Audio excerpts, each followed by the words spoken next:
कास पठार तुम्ही पाहिला असेलच, पण यंदा तुम्हाला पुण्यातल्या पर्यटन स्थळी सुद्धा असाच अनुभव घेता येणार आहे। सह्याद्रीच्या पर्वत रांगात वसलेल्या या लोणावळ्यातल्या पठारावरती कारवी फुलं बहरलेली आहेत आणि हीच फुलं पर्यटकांना आकर्षित करतायत। त्यामुळं आपण बघू शकतो इथं पर्यटकांची ही गर्दी होती आहे।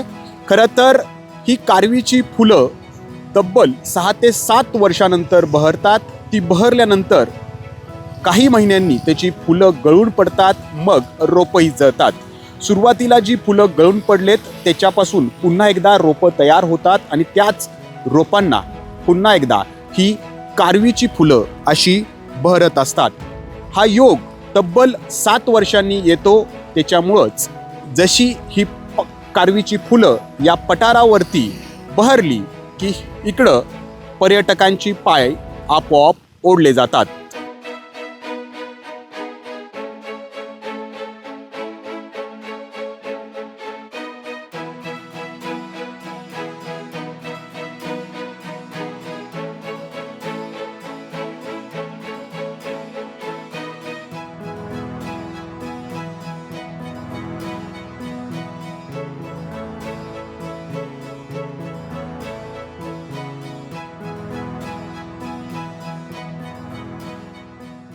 मी नेरळ माथेरानवरून आली आहे। पर्सनली इंस्टाग्राममध्ये खूपच ट्रेंड चालू होता हा लोणावळ्यामध्ये हा 7 वर्षानंतर आलेला हा फ्लावरचा पूर्ण गार्डनिंग आहे।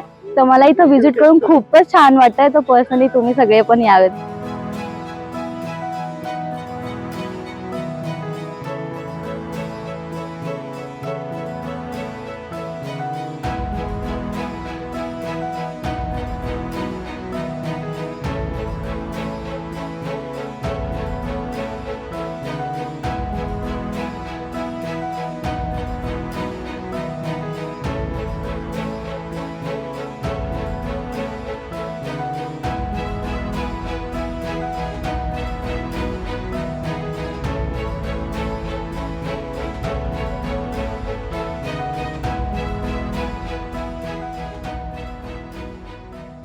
ये कारवी के फूल बहुत सुंदर हैं।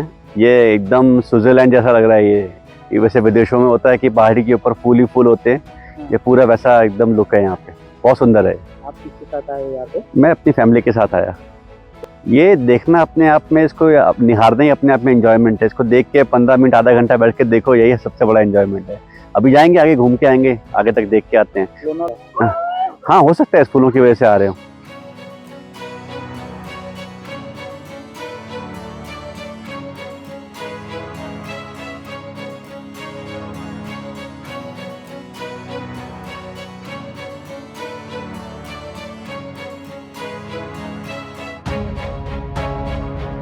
कास पठारला जाऊन आलो आम्ही। हीच फुलं होती कारवी आणि तेरडा, ते पूर्ण बहरलंय तिकडं। आणि इथंही जास्त लव्हेंडर आहे आणि इथंही मगाशी फुल असं धुकं होतं, अगदी दिसतच नव्हती माणसं पण फुलं पण। आता फुलं दिसायला लागली आहेत आणि माणसं पण दिसायला लागली आहेत। खूप छान वाटते। आम्ही टियारा बनवला होता, कानातले बनवले, बिंदी पण बनवली होती। सगळं सोडलं तिथंच।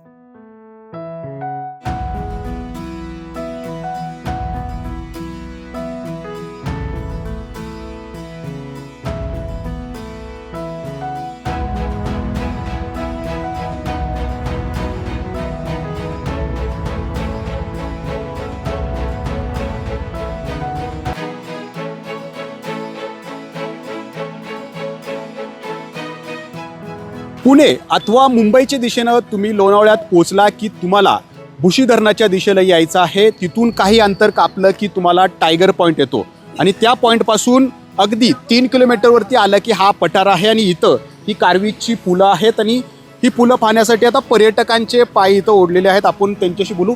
कुठून आलेला आहात तुम्ही? मी खोपोलीहून आलोय।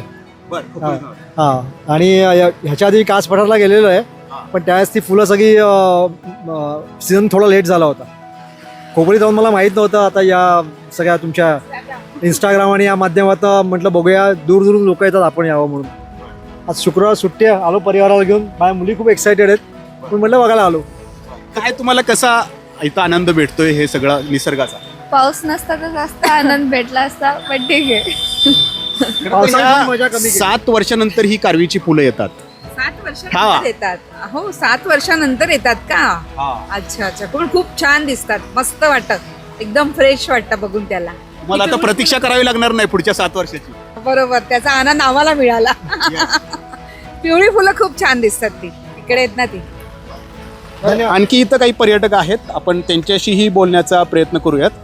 कुठून आलात तुम्ही कारवीचे फुलाचा आनंद घेण्यासाठी? तळेगाववरून. कसं हे इथली फुलं, तुम्ही कास पठारची फुलं पाहिली असावीत कदाचित, आणि इथलं काय तुम्हाला इथला अनुभव येतो? नाही, आम्ही अजून तिथे तर नाही गेलो, तर जास्त तर दिसत नाही येत पावसामुळे, पण तरी ते व्हिडिओज बघून बघून आम्ही बघायला आलेलो. आणखी काही पर्यटक इथं येत आहेत, त्यांच्याशी आपण बोलूयात. कुठून आलात तुम्ही हे सगळी फुलं पाहण्यासाठी? आम्ही लोणावळ्यामधनंच आहोत, पण कालपासनं रील्स बघून आम्हाला खूप एक्साइटमेंट झाली की आम्ही पण येऊन हे पर्पल फ्लावर स्पेशली बघण्यासाठी आलोय.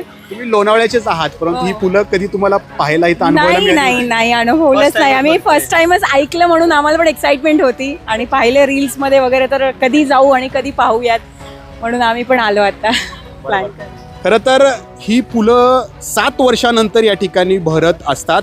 त्यामुळं तुम्हाला जर पुढच्या 7 वर्षांची प्रतीक्षा करायची नसेल तर लोणावळ्यातल्या या पठारावरती या आणि या बहरलेल्या कारवी फुलांचा आनंद नक्की घ्या. नाजिमुल्ला, ABP माझा, लोणावळा, पुणे. ABP माझा, उघडा डोळे बघा नीट.